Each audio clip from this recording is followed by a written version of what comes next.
Duha ang namatay ug usa pa ang pabiling missing dihang mikalit pagdako ang bul-og sa tubig nga midagayday sa Tinubdan Falls.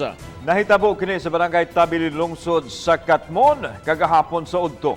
Nakuhaan pa og video ang suway nga pagluwas sa mga biktima. Ani ang report? Makita sa cellphone video ang mga tawo nga nagkapuliki sa pagluwas sa usa ka lalaking nga trap sa tunga sa daw nagbukal nga tubig.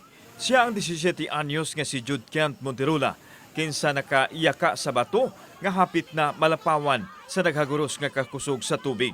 Gisuwayan pa nila og itsa sa PC apan wa na matabang dihang hingpit nga gianod sa tubig ang batanon. Igot na yang kapit lubid! Igot sa kahoy!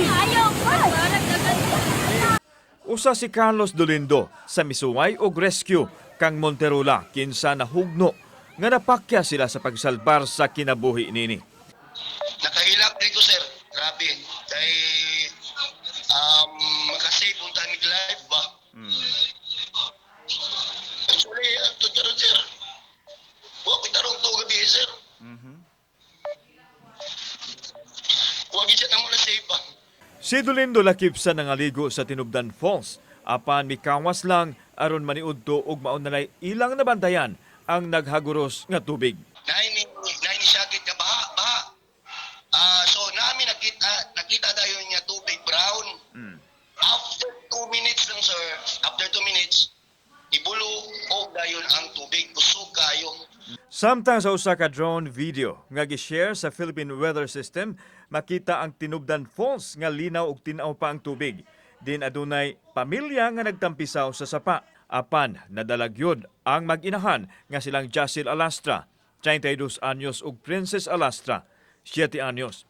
Pasado alas 11 kaganinang udto, napalgan ang lawas sa bata sa Sitio Kulo, Barangay Duyan. Unang napalgan kagabi ang patayng lawas sa 17 anyos nga si Monterula, 14 kilometros gikan sa iyang naanuran. Matod ni Dolindo nga taligsikra ang nasinati didto sa Tinubdan Falls, apan posibleng kusog ang uwan sa bukid nga bahin nga mao'y nakaingon sa kusog nga bul-og sa tubig. Ingon ang caretaker dito nga pagbantay-bantay taham, warning ko niya kung basin ang uwan mo kusog, warning ko nga muawas mo sa tubig. Kaya siyempre basta mo uwan, waterfalls, mubaha biya gina. Kauban si Cleofer Lumayag, ako si Alan Domingo. Balitang Bisdak.